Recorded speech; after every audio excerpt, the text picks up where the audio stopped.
আল্লাহর পরিচয়, আল্লাহর মায়াটা, আল্লাহর পরিচয়।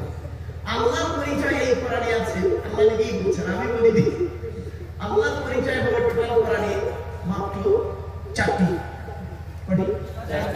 যতদিন বাঁচবেন দয়া করে মনে রাখবেন যে আমার সাহেব নিয়ে ফেলেছিল লোকটাকে, ভুলে একবার এনে ফেলেছে, হ্যাঁ এনে ফেলেছিল একবার, আর লোকটা এসে বলেও দিয়েছিল। আল্লাহর পরিচয় হলো কোরআনে আছে মাত্র 4টি। কটা? 4টি। আল্লাহর পরে স্থান হলো নবীদের, নট অনলি নবী, নবীদের পরিচয় হলো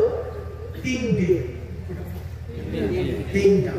মাথায় রাখবেন, তাহলে দুটো বিষয় বের করবো, আল্লাহর পরিচয় 4টে, নবীদের পরিচয় 3টে। এবার আসছি আমাদের পরিচয়।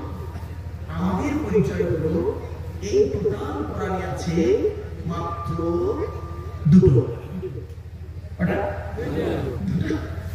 আর এই 3টে বিষয় যদি আল্লাহর পরিচয় 4টে, নবীদের পরিচয় 3টে, আমাদের পরিচয় 2টা, এই 3টে বিষয় যদি আপনাদেরকে বোঝাতে পারি কষ্ট করে, আমার কষ্ট করে আসাটাও সার্থক, আর আপনাদের কষ্ট করে এখানে জলসাতে আসাটাও সার্থক। ঠিক না বেটি? তবে বাবা আমি আপনাদেরকে অনুরোধ করছি, যখন আপনাদেরকে আমি সুবহানাল্লাহ বলতে বলবো, একটু আন্তরিকতা নিয়ে জোরে সুবহানাল্লাহ বলতে হবে। পারবেন তো? ঠিক আছে, একবার আমার সাথে সাথে একটু বলুন, সুবহানাল্লাহি ওয়া বিহামদিহি, সুবহানাল্লাহি ওয়া বিহামদিহি, সুবহানাল্লাহিল আযীম, সুবহানাল্লাহিল আযীম। এটি হলো শরীফের শেষ হাদিস। আর বুখারী শরীফের প্রথম হাদিস হলো ইন্নামাল আমালু বিন্নিয়াত। অর্থ হচ্ছে প্রত্যেকটা কাজ তার নিয়তের উপরে নির্ভর করে। তাই এত বড় জ্ঞানী বুদ্ধিজীবী মানুষ আপনারা এসেছে, আপনাদের উপরে একটা নিয়ত বা উদ্দেশ্য আছে। আমি হতভাগা আব্দুল্লাহ বিন মারুফ আল্লাহ এখানে আনিয়েছে, আমার উপরে একটা নিয়ত বা উদ্দেশ্য আছে।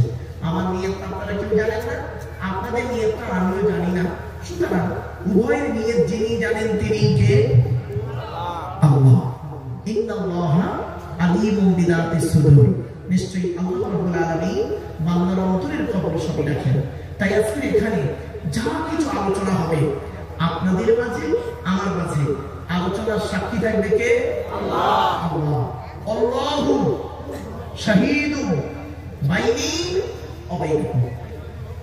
আপনাদের মাঝে আমার মাঝে আজকের আলোচনার সাক্ষী রাখলাম সৃষ্টিকর্তা আল্লাহকে। চলো শুরু করছি। আল্লাহর পরিচয় কটা বলেছি? 4টে। কি কি? আল্লাহ নিজেই বলছেন, কি বললাম? কুল নয়, কয় বৎসরুল্লাহ কুল, কয় বৎসরুল্লাহ কুল, দুটো কুলের মধ্যে পার্থক্য আছে। আওয়ালা ইয়াকুলু থেকে কুল মানে বলো, আর আকালা ইয়াকুলু থেকে কুল মানে গেল বা খাও। এজন্য যে ইমামের কোরআন পড়া সহি নেই, ওই ইমামের পেছনে নামাজ পড়াও সহি নেই। উচ্চারণের পার্থক্য হলে মানে পার্থক্য, দেখবেন? দুটো বলে দিচ্ছি। আমরা যখন নামাজ পড়ি, নামাজ পড়তে গিয়ে কোরআনের সবথেকে ছোট্ট সূরাটি পড়ি শর্ট করার জন্য, সূরা কাউসার। ইন্না আতাইনাকাল কাউসার ফাসাল্লি লিরাব্বিকা ওয়ানহার। ওয়ানহার বলার ভিতর থেকে হাই উচ্চারণ করে, হাই উঠি, হাই হামজ নাই। ফাসাল্লি লিরাব্বিকা ওয়ানহার, মুরব্বিরা ঠিক করে নিন। ফাসাল্লি লিরাব্বিকা ওয়ানহার এর মানে হচ্ছে নবী তুমি তোমার রবের জন্য নামাজ পড়ো, ওয়ানহার এবং কুরবানি করো। আর আমরা উচ্চারণ করি কি? ফাসাল্লি লিরাব্বিকা ওয়ানহার। এর মানে শুনবে, নবী তুমি তোমার রবের জন্য নামাজ পড়ো, ঝোড়া কোদাল নিয়ে খাল কাটো। আর ভুল হচ্ছে, দেখো জলসা কেন দেন আপনারা? জলসা দেওয়ার উদ্দেশ্য হলো 3টি। কটা কটা কটা? 1 নাম্বার অজানাকে জানা। কি বললাম বাবা? অজানাকে জানা। 2 নাম্বার কি? ভুল সংশোধন করা। কি বললাম? কি ভুল সংশোধন? একটু দাঁড়াও, নিজেরাই বুঝতে পারবেন এখানে বসে বসে। 3 নাম্বার হলো কিছু পরামর্শ নিয়ে নেওয়া। কি পরামর্শ দেব? আমি নিজের থেকে কোনো পরামর্শ দেব না, এই আল্লাহর বিধান কোরআন আর নবীর হাদিস থেকে কিছু পরামর্শ আপনাদেরকে দেব। সেই পরামর্শ মোতাবেক যদি আপনারা চলতে পারেন, আমি চলতে পারি, ইনশাআল্লাহ পৃথিবীতে শান্তিতে থাকতে পারবো, ইনশাআল্লাহ পরকালে জান্নাত পাবো। এই জন্যই জলসা দেব। চলো আরেকটা ভুল বেরোচ্ছে, দেখুন আমরা নামাজ পড়তে গিয়ে সূরা ফাতিহা পড়ি, তাই তো? আলহামদুলিল্লাহি রাব্বিল আলামিন, আলহামদু এই গলার ভিতর থেকে হে উচ্চারণ করবেন, আলহামদুলিল্লাহ। এর মানে হচ্ছে সমস্ত প্রশংসা আল্লাহ তোমার। আর আমরা উচ্চারণ করি কি? আলহামদুলিল্লাহ। এর মানে শুনবে সমস্ত ছেঁড়া জামা কাপড় আল্লাহ তোমার। হয়েছে? রমজান মাসে ভোরের বেলা যে খাবারটা আপনারা খান তাকে কি বলেন?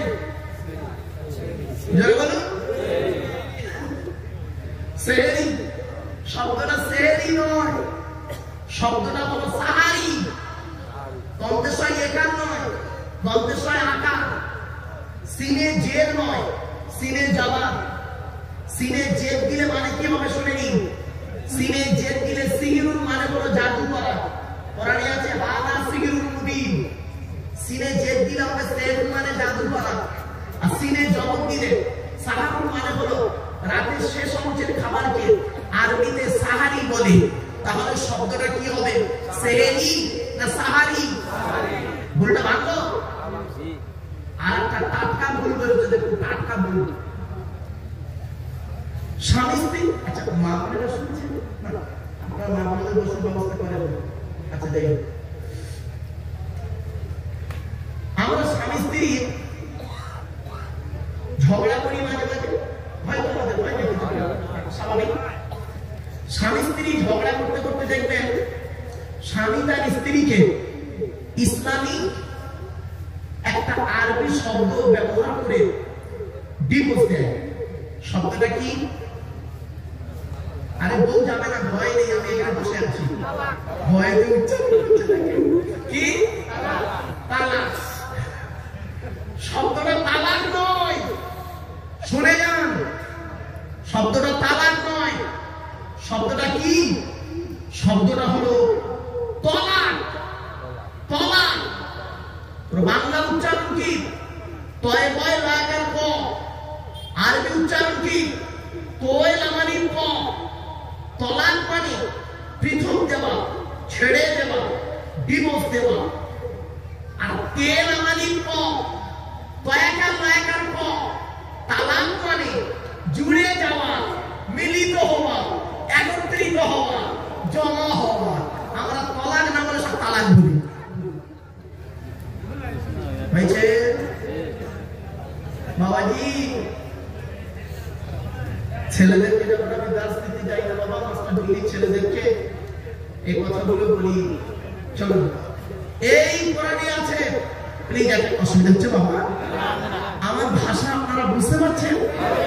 ঠিক আছে, বুঝতে না পারলে বলবেন। এই কোরআনে তলাক শব্দটা বহু জায়গায় আছে। তালাক শব্দটা কোরআনের, এই টোটাল কোরআনের এক জায়গায় আছে তালাক, বাকি সব জায়গায় তালাক। আমি দেখিয়ে দিচ্ছি বাবা। 24 নম্বর পারা, 7 নম্বর পৃষ্ঠা, 14 নম্বর লাইন। সূরার নাম সূরা মুমিন, আয়াত নাম্বার 15। আল্লাহ নিজেই বলছেন, আমি বলিনি। আল্লাহ বলছেন দেখুন, লিউনজিরা ইয়াউমাত তালাক। বুঝে দেখেন তো সব হিসাব করবে। 15 নম্বর আয়াত, এটা 14 নম্বর লাইন। বাবাজি অনুরোধ করে বলে যাচ্ছি বাবা, জলসা শব্দে এসে কিছু পরিবর্তন করে যান। বাংলাতে অনেক শব্দ আছে দেখবেন, জ্বালা, বর্গিন জয়টা একটা জ্বালা, বর্গিন জয় একটা একটা জ্বালা, দুটোই জ্বালা। একটা যন্ত্রণা জ্বালা, একটা প্রাণীর জ্বালা। কমল, কৌটার মোরা কমল, কমলা কমল। কৌটার মোরা কমল মানে নরম, আর কমলা কমল মানে পদ্ম ফুল। দুটোই এক নয় বাবা। এই জন্য আসো, আল্লাহর পরিচয় দিতে গিয়ে আমরা একটু সাইড আলোচনা করলাম, কেন? ভুলগুলো সংশোধন করানোর জন্য। এক নম্বর আল্লাহ বললেন, নবী তুমি বলো হুয়া আমিরে শান, হুয়া আল্লাহু আহাদ। সে আল্লাহ হলেন একক। 2 নম্বর আল্লাহু সামাদ, আল্লাহ হলেন অমুখাপেক্ষী। আল্লাহ কারণ উপেক্ষী নন, সারা পৃথিবী তার উপেক্ষী, ঠিক না নাকি? ঠিক না? লাম ইয়ালিদ ওয়া লাম ইউলাদ, আল্লাহ কাউকে জন্ম দেয়নি, আল্লাহকেও কেউ জন্ম দেয়নি। 4 number, it is very very important, ওয়া লাম ইয়াকুল লাহু কুফুয়ান আহাদ, আল্লাহর সমকক্ষ কেউ নেই। এই হলো আল্লাহর 4টি পরিচয়। এখন আপনাদেরকে আমি বলছি যে সূরাটি আমি পড়লাম, এই সূরাটি আপনাদের অনেকের মুখস্থ নেই, আমি পড়লাম কি করতে? 4টি কারণ। 1 নাম্বার, এই সূরাটি যে আল্লাহর পরিচয় সেটা জানিয়ে দিলাম। 2 নাম্বার, এই সূরাটি আরবি ভাষায় বাংলায় ট্রান্সলেট করে বলে দিলাম। 3 নাম্বার পয়েন্ট, এই সূরাটি থেকে 4টি ধর্ম বেরিয়েছে। কটা? 4টি ধর্ম, মুশরিক, ইহুদি, খ্রিস্টান, নাসারা, ইসলাম। এই 4 নাম্বার পয়েন্ট, অনেকগুলো পয়েন্ট আছে, জাস্ট বোঝার জন্য বলছি। 4 নাম্বার পয়েন্ট, আল্লাহ নবী বলেছেন কোন ব্যক্তি যদি এই কুল হুয়াল্লাহ সূরা 3 বার পাঠ করে, এক খতম কোরআন শরীফ পড়ার সওয়াব আল্লাহ তাআলা লিখে দেবেন। সুবহানাল্লাহ। আর একটা হাদিস শুনুন, আল্লাহ নবীর কাছে একজন সাহাবী এসেছেন, এসে বলছেন, ইয়া রাসূলুল্লাহ, আমি কোরআনকে খুব ভালোবাসি। আপনারা কোরআন ভালোবাসেন না? ভালোবাসেন। আমার আগে একজন কাইসারকে নিয়ে এসেছেন, আমার পরে আমার বন্ধুবর্গ কারি হিদায়াতুল্লাহ সাহেব, ভালো বন্ধুগুলো হয়, তাকে নিয়ে এসেছেন। তিনি আমার পরে তেলাওয়াত করবেন, আলহামদুলিল্লাহ খুব সুন্দর তেলাওয়াত করেন। দুটো কাইসারের তেলাওয়াত আমি শুনলাম। আমি ওখানে বিশ্রাম করছিলাম, কিন্তু কানটা ছিল এদিকে, খালি ওজিফার সময় আমি একটু নামাজ পড়ে ওজিফা করছিলাম একটু। যাই হোক বাবা, তো কোরআন তেলাওয়াত শুনেছেন, কোরআন তেলাওয়াত শুনেছেন। আল্লাহ রাসূল বলছেন, সাহাবী বলছেন, ইয়া রাসূলুল্লাহ, আমি গোটা কোরআনকে খুব ভালোবাসি। তো নবীজি বললেন, আলহামদুলিল্লাহ। তখন সাহাবী বলছেন, ইয়া রাসূলুল্লাহ, কোরআনের ভিতর থেকে একটা সূরাকে আমি জান দিয়ে ভালোবাসি, আর ওই সূরাটা আমারও প্রিয়। নবীজি তখন বললেন, তাই নাকি? বলছে, হ্যাঁ। নবীজি বললেন, সূরাটির নাম কি? সাহাবী বললেন, ইয়া রাসূলুল্লাহ, ওই সূরাটা হলো কুল হুয়াল্লাহ সূরা। আল্লাহ রাসূল বললেন, এই কুল হুয়াল্লাহ সূরা ভালোবাসার কারণে আল্লাহ তোমাকে কিয়ামতের মাঠে জান্নাতুল ফেরদাউস নসিব করবেন। সুবহানাল্লাহ। আরেকটা হাদিস, কোন ব্যক্তি যদি রাতের বেলা ঘুমানোর আগে ওযু করে কুল হুয়াল্লাহ সূরা 3 বার পাঠ করে, কুল আউযু বিরাব্বিল ফালাক 7 বার, কুল আউযু বিরাব্বিন নাস 7 বার যদি পড়ে নিজের গায়ে, স্ত্রীর গায়ে, ছেলে মেয়ের গায়ে যদি ফুঁক দেয়, জেন, ভূত, পরী, জাদু, মান, টোনা কিছুই লাগবে না। সুবহানাল্লাহ। মুরব্বিরা, বয়োজ্যেষ্ঠ বাবাজিরা, কেন এটা করতে পারেন না? ছেলেকে নিয়ে যান মৌলানা সাহেবের কাছে, কেন? নিজে প্র্যাকটিক্যাল করুন। ইসলাম নিজেকে প্র্যাকটিক্যাল করানোর জন্য আপনাকে শিখিয়েছে। চলো, এরপরে আল্লাহ বলছেন, তোরা আমাকে কেন ডাকবি? আমার পরিচয়টা কি? জাস্ট এই 4টি বললাম তো, এবার আল্লাহ বিস্তারিত পরিচয়টা দিচ্ছি। আচ্ছা, আমরা প্রার্থনা করবো কার কাছে? আল্লাহ। বলুন, তার পরিচয় কি? আল্লাহ নিজেই বলছেন, আল্লাহুল্লাযী খালাকাকুম মিন দুরফিন সুম্মা জাআলা মিন বা'দি দুরফিন কুওয়াতান সুম্মা জাআলা মিন বা'দি কুওয়াতিন দুরফান ওয়া শাইবান ইয়াখলুকু মা ইয়াশা ওয়া হুয়াল আলীমুল কাদির। 21 নম্বর পারা 9 নম্বর পৃষ্ঠা 8 নম্বর লাইন সূরা আল্লাহ বলে, কোরআন আল্লাহর কাছে তোরা মাথা করবি যে আল্লাহ মায়ের পেটের ভিতর থেকে দুর্বল করে তোদের তৈরি করেছে, দুর্বল শরীরটাকে আস্তে আস্তে ক্ষমতা দান করেছে, ক্ষমতাবান শরীরটাকে আস্তে আস্তে ওই ক্ষমতাকে কেড়ে নিয়ে তোর বুড়ো বানিয়ে দিয়েছে। এই দেখো, এখানে কত বাচ্চা বসে আছে, কত যুবক বসে আছে, কত বুড়ো বসে আছে, সবই কোরআন দেবে। কি দেবে? কোরআন আল্লাহর কাছে মাথা করবো। আল্লাহ নিজেই বলছে, হুয়াল্লাযী আনশাআকুম ওয়া জাআলা লাকুমুস সামআ ওয়াল আবসারা ওয়াল আফইদা ক্বালিলাম মা তাশকুরুন। 18 নম্বর পারা 4 নম্বর পৃষ্ঠা 6 নম্বর লাইন সূরা নাসর। আমার কথা নাই, 18 নম্বর পারা 6 নম্বর পৃষ্ঠা 4 নম্বর লাইন সূরা নাসর মুমিনুনের 78 নম্বর আয়াত। আল্লাহ বলছে, কোরআন আল্লাহর কাছে তোরা নবী যে আল্লাহ মায়ের পেটের ভিতর থেকে দুর্বল করে তোদের তৈরি করেছেন, শোনার জন্য কান দান করেছেন, দেখার জন্য চোখ দান করেছেন, আল্লাহ নবী সৃষ্টি জগৎকে বোঝানোর জন্য সুন্দর হৃদয়ে দান করেছেন। কোন আল্লাহ প্রতিপাদন করব কোরআন দিচ্ছে ওয়ালাকাদ খালাকনাল ইনসানা মিন সুলালাতিন মিন তিন সুম্মা জাআলনাহু নুতফাতান ফি ক্বারারিন মাকিন। 18 নম্বর পারা 1 নম্বর দুটা 12 নম্বর লাইন সূরা মুমিনুন কোরআন জানিয়ে দিয়েছে আমি আল্লাহ মাটির নিজাস থেকে তোদের তৈরি করেছি, বাপ আর মায়ের মিলনের মাধ্যমে ওই পানিটাকে আমি আল্লাহ তোর মায়ের পেটের ডাইসে সুন্দর করে রেখে দিয়েছি। আর কি করেছি সুম্মা ফালাকনাল নুতফাতান আলাকাতান ফাফালাকনাল আলাকাতান মুদওয়াতান ফাফালাকনাল মুদওয়াতান ইদামান ফাকাসাবনাল ইদামা লাহমান সুম্মা আনশা'নাহু খালকান আখর। আমি আল্লাহ তোর মায়ের পেটের ভিতরে ওই পানিটার 40 দিন পরে রক্তপিণ্ড করেছি, তার 40 দিন পরে মাংসপিণ্ড করেছি, তার 40 দিন পরে হাড় তৈরি করেছি, হাড়ে আর মাংসে সুন্দর করে লাগিয়ে দিয়েছি। আমি আল্লাহ তোর মায়ের পেটের ভিতরে সুন্দর একটা আকৃতি দান করেছি। চলো আমরা এখন মায়ের পেটে এসে গেলাম প্রত্যেকে, ঠিক না ঠিক? মায়ের পেটে এসে গেলাম, খাওয়ার দায়িত্ব কার? আল্লাহ। আল্লাহ। ওয়া মা মিন দাব্বাতিন ফিল আরদি ইল্লা আল্লাহু রিজকুহা ওয়া ইয়া'লামু মুস্তাকাররাহা ওয়া মুস্তাওদা'াহা কুল্লুন ফি কিতাবিন মুবিন। 12 নম্বর পারা 1 নম্বর পিছনে 1 নম্বর লাইন সূরা বলতে 6 নম্বর। এই পৃথিবীতে এমন কোনো প্রাণী নেই রে যার খাবারের দায়িত্ব আমি আল্লাহ নিইনি। বান্দা একবার চিন্তা করে দেখি, সকালবেলা প্রাণীগুলো খালি পেট নিয়ে বের হয়ে যায়, সন্ধ্যা যখন ঘনিয়ে আসে আমি আল্লাহ তাদের ভরা পেট নিয়ে আবার বাসায় ফিরাইয়া দিই। সুবহানাল্লাহ। যে আল্লাহ একটা হাতিকে খাওয়াতে পারে, যে আল্লাহ একটা ময়ের সাপকে খাওয়াতে পারে, যে আল্লাহ একটা পিঁপড়েকে খাওয়াতে পারে, সে আল্লাহ আমাকে আপনাকে খাওয়াতে পারে না? পারে না? কিভাবে খাওয়াচ্ছে দেখুন।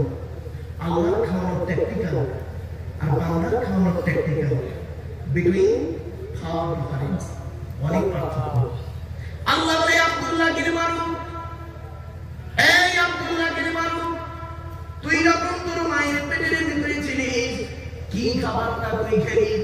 আমি আল্লাহ বললাম কি তোর নাবির সঙ্গে মায়ের নাবিটা জুড়ে দিলাম, তোর নাবির সঙ্গে মায়ের নাবিটা জুড়ে দিলাম। ইচ্ছা করলে মায়ের পেটের ভিতরে ওই পানিটাকে তোর মুখ দিয়ে খাওয়াতে পারতাম, কিন্তু না না না, ইন্নাল্লাহা ইউহিব্বুল মুতাতাহহিরিন। আমি আল্লাহ বললাম পবিত্র, তাই পবিত্রতাকে অত্যন্ত ভালোবাসি বলে মায়ের পেটের ভিতর থেকে তোদের প্রত্যেকের মুখগুলোকে পবিত্র করে পাঠিয়েছি একটাই কারণ, পৃথিবীর জমিনে এসে এই পবিত্র জবান দিয়ে আমি আল্লাহ আমাকে আল্লাহ আল্লাহ বলে ডাকবি। যে আল্লাহ আপনার মায়ের পেটের ভিতর থেকে মুখটাকে পবিত্র করে পাঠালো, কি হিন্দুর বাচ্চা কি মুসলমানের বাচ্চা কি দাঁড়িয়েওয়ালা কি বেদারিওয়ালা কি শিক্ষিত কি অশিক্ষিত, মায়ের পেটের ভিতর থেকে এসে দেখবে পবিত্র জবানটা এনে এই নিচের জিনিসটা সবসময় মুখে লেগে আছে, ঠিক না ঠিক? আর একটা কমন শব্দ বলে আপনাদের সামনে বলে দিতে জানি না, আমার পশ্চিম বাংলায় শুধু বলে শালা, কথায় কথায় শালা বলবে, দেখবেন কথায় কথায় শালা, তুই কোথায় থাকিস যে সালাম আলাইকুম সালাম আলাইকুম সালাম কোথায় লেখাপড়া করে চাকরি নিয়ে সালাম বক্তা বলতে সালাম দিই পারে এই চলো আবার চলে এই তালবের সঙ্গে গেল একটা শালা, দন্তের সঙ্গে গেল একটা শালা, মদের সঙ্গে গেল একটা শালা, শালা বলো চলো একটা শালা ধরি, তালবের সঙ্গে গেল একটা শালা, এই শালা মানে স্ত্রীর ভাই শালা নয়, ওটা হলো শ্যালক থেকে শালা। তালবের সঙ্গে গেল একটা শালা শব্দের সঙ্গে যদি কিছু জুড়ে দেওয়া হয় মানে হয় কি শুনুন, পাঠশালা, কর্মশালা, ধর্মশালা, মাথায় কিছু ঢুকছে। এরপরে আল্লাহ বলে বান্দা শোন, তোর বাপ তোর কি ভালোবাসে, তোর মা তোর কি ভালোবাসে, তোর বাবার মায়ের থেকে আমি আল্লাহ করি লক্ষ গুণ বেশি ভালোবাসি। আচ্ছা আমি কি বললাম এখানে? বাবা থেকে আল্লাহ লক্ষ গুণ বেশি ভালোবাসে, তাই তো বলেছি? ভাই বলুন না প্রমাণটা কি? আমার বক্তব্যে সবসময় উদাহরণগুলো বোঝার চেষ্টা করবেন, তাহলে সহজ হয়ে যাবে। আচ্ছা বাবা, আপনাদের এই গ্রামে এমন কোন বাপকে দেখেছেন আপনারা স্ত্রীর পেটে বাচ্চা আছে 9 মাস, এখনো বাকি বাচ্চা হতে বাকি 1 মাস? কোন বাপকে দেখেছেন স্ত্রীর পেটে বাচ্চা আছে, বাচ্চা এখনো হয়নি, বাজার থেকে ল্যাকটোজিন 1, 2 দুধগুলো কিনে ঘরে সাজিয়ে রাখতে? না। কারণ বাপের বিশ্বাসটা এখন ছেলের প্রতি জন্মায়নি। বাপের বিশ্বাস কতটুকু? ছেলে হোক, মায়ের দুধ ছাড়ুক, তারপরে বাজার থেকে এনে খাওয়াবো। ঠিক না বেটি? আমার আল্লাহ বলে, এই আব্দুল্লাহ গিরমাল, তুই না বন্ধুর মায়ের পেটের ভিতরে ছিলিস, তোর বাপের বিশ্বাসটাই ছিল না ছেলে হবে কি, মরবে কি, বাঁচবে। সেজন্য তোর বাপ তোর জন্য আগে থেকে দুধ কিনে ঘরে সাজিয়ে রাখেনি। আমি আল্লাহ তোর বাপের মতো ওই রকম ভালোবাসি না। আমি আল্লাহ জানতাম রে 10 মাস 10 দিন পরে পৃথিবীর মুখ যখন দেখবি, তোর নাভির সঙ্গে মায়ের নাভিটা কেটে দেওয়া হবে, দুধের প্রয়োজন হবে। তাই আমি আল্লাহ করেছি কি, তুই যখন তোর মায়ের পেটের ভিতরে ছিলিস, তোর মায়ের শরীরে 80 ফোঁটা রক্তকে ফিল্টার করে তুই আসার আগেই তোর জন্য তোর মায়ের স্তনের ফোঁটায় দুধ আমি আল্লাহ আগেই পাঠিয়ে দিয়েছি। বন্ধুরে, মা কি জিনিস, বাপ কি জিনিস, জীবনে কোনোদিনই বুড়ো বুড়ি বাবা-মাকে কাঁদায় না। যাদের বাড়িতে বৃদ্ধ পিতা মাতা বেঁচে আছে, তাদের বাড়িতে আল্লাহর রহমত ঝরে ঝরে পড়বে। আল্লাহর নবীদের পরিস্থান হলো বাবার মায়ের। বাবার মায়ের ছোট্ট একটা উদাহরণ দিচ্ছি। এখানে এতগুলো মানুষ আপনারা দাঁড়িয়ে বসে আছেন, জ্ঞানী বুদ্ধিজীবী মানুষ। দয়া করে একটা হাতটা ধরে দেখাবেন কাদের বাপ মরে গেছে, অথবা মা মরে গেছে, অথবা বাবা দুজনে মরে গেছে। আপনার বাবা লজ্জা লাগছে, বাবা মরে গেছে, হাত তুলতে লজ্জা না? হাত নামা। আমরা আপনাদের মতো একজন পিতা মাতা হারা সংগ্রাম। 2019 সালে অক্টোবর মাসের 3 তারিখ শুক্রবার 5:30টার সময় আমি আমার বাপকে হারিয়েছি।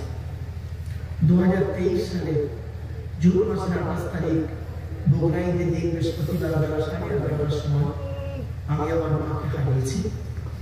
আমি আমার মায়ের কাছে দোয়া দিয়েছি।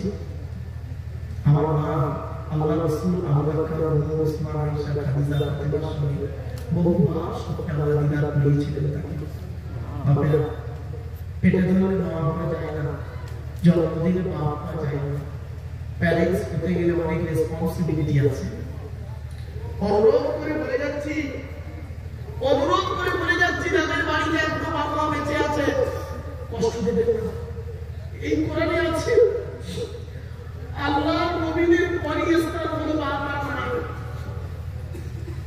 এই কোরআনে আমি দলিলগুলো দিচ্ছি, আপনি শুধু গুনতে শুরু করুন।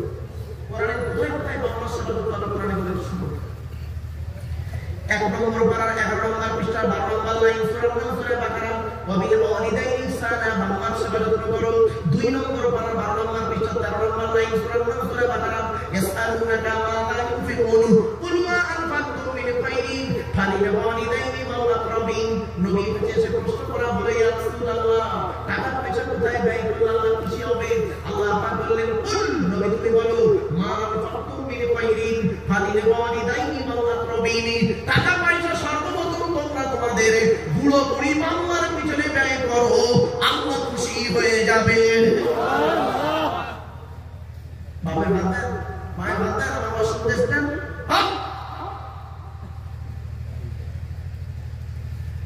মায়ের ওষুধ কেনার পয়সা দেয় না, শাশুড়িকে হজে নিয়ে যাচ্ছে, ঠিক না বেটি? মায়ের ওষুধ কেনার পয়সা দিতে পারে, শাশুড়িকে হজে নিয়ে যাচ্ছে। আগে ভালো ছেলে হন, আগে ভালো ছেলে হন, পরে ভালো জামাই হবে। কি জামাই হবে? আগে ভালো ছেলে হন, পরে ভালো জামাই হবে। আমরা এখানে এমন মানুষ আছি, ভালো জামাই হতে পেরেছি, ভালো ছেলে হতে পারিনি, ঠিক না? আমার শ্বশুর আমাকে কি বলে জানেন? আমার শ্বশুর আমাকে বলে আমার জামাই খুব ভালো, আমার শাশুড়ি আমাকে বলে আমার জামাই খুব ভালো। আর আমার জন্মদাতা বাবা আমাকে কি বলে জানেন?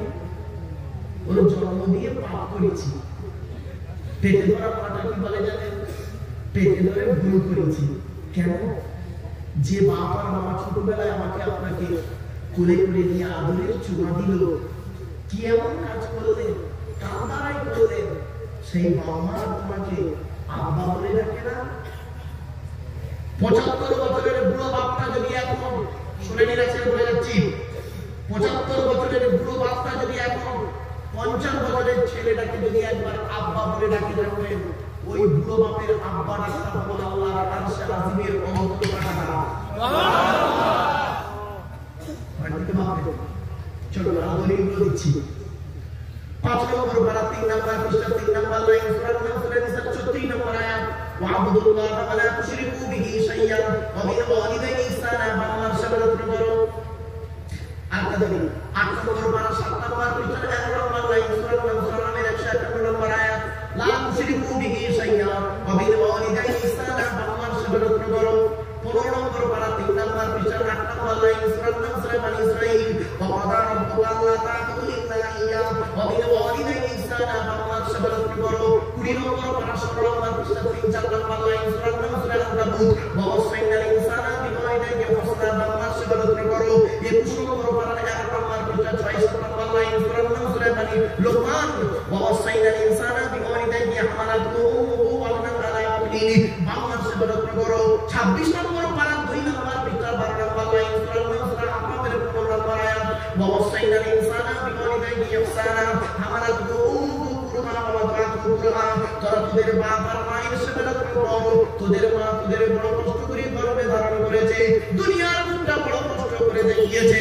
সন্তান তুমি যত বড় আলেম হাফেজ মাস্টার ডাক্তার ইঞ্জিনিয়ার প্রফেসর হও না কেন, ইন্নাল জান্নাতা তাহতা আকদামিল উম্মাহাত, হে ছেলে মেয়েরা তোদের জান্নাত হলো তোদের বাপ আর মায়ের পায়ের তলায়। যাও বাবার সেবা করো, মায়ের সেবা করো। এবার হাদিস পড়া শুনে নিন, টপ টপ করে হাতে টাইম নেই, বেশি অনেক আলোচনা করব। আন ওমর রাদিয়াল্লাহু তাআলা আনহু সাইয়্যিদুন নবী সাল্লাল্লাহু আলাইহি ওয়াসাল্লাম মা কুল্লু ওয়ালিদাল্লাহ রাদিয়া রাসূলুল্লাহ, বাবার প্রতি ছেলে মেয়ের দায়িত্ব কতটুকু বলুন? নবীজি বললেন হুমা জান্নাতুকা ওয়া নারুকা, তোমাদের বাপ আর মা হলো তোমাদের জন্য জাহান্নাম, তোমাদের বাপ আর মা হলো তোমাদের জন্য জান্নাত। আর হাদিস عن عبد الله بن عمر رضي الله تعالى عنه قال جاء رجل الى رسول الله صلى الله عليه وسلم اني اريد الجهاد يا رسول الله, যুদ্ধের ময়দানে আমি শহীদ হতে যাই। নবী বললেন قال حي ابواك, তোমার বাপ আর মা কি বেঁচে আছে? ছেলেটি বললেন قال نعم, নবী বললেন قال فقيما فداهم, চলে যাও বাপ মার সেবা করো, তোমার বাপ আর মা যদি তোমার উপরে খুশি হয়ে যায় তুমি শহীদের মর্যাদা পেয়ে যাবে। বাপকে খুশি করতে পারে, এই পুরুষ 4 জনকে খুশি করতে তুমি জান্নাতি। একজন পুরুষ 4 জনকে খুশি করতে জান্নাতি। ঠিক, 1 নম্বর পুরুষ তুমি তোমার রব আল্লাহকে খুশি করো, অর্থাৎ আল্লাহর বিধান কোরআন মোতাবেক জীবন যাপন করো। 2 নম্বর পুরুষ তুমি তোমার নবীকে খুশি করো, নবীর সুন্নাহ হাদিস মোতাবেক জীবন যাপন করো। 3 নম্বর পুরুষ তুমি তোমার জন্মদাতা বাপকে খুশি করো। 4 নম্বর পুরুষ তুমি তোমার পেটে ধরা মাকে খুশি করো। রাদিয়াল্লাহু ফি রাদিয়াল ওয়ালিদাইন ওয়া সাহতুল্লাহি ফি সাহদিল ওয়ালিদাইন, আল্লাহ রাসূল বলেন হকের উপরে তোমার বাবা মা যদি তোমার উপরে নারাজ হয়ে যায় আল্লাহ নারাজ হয়ে যাবে, হকের উপরে বাবা মা যদি খুশি হয়ে যায় আল্লাহ খুশি হয়ে যাবে।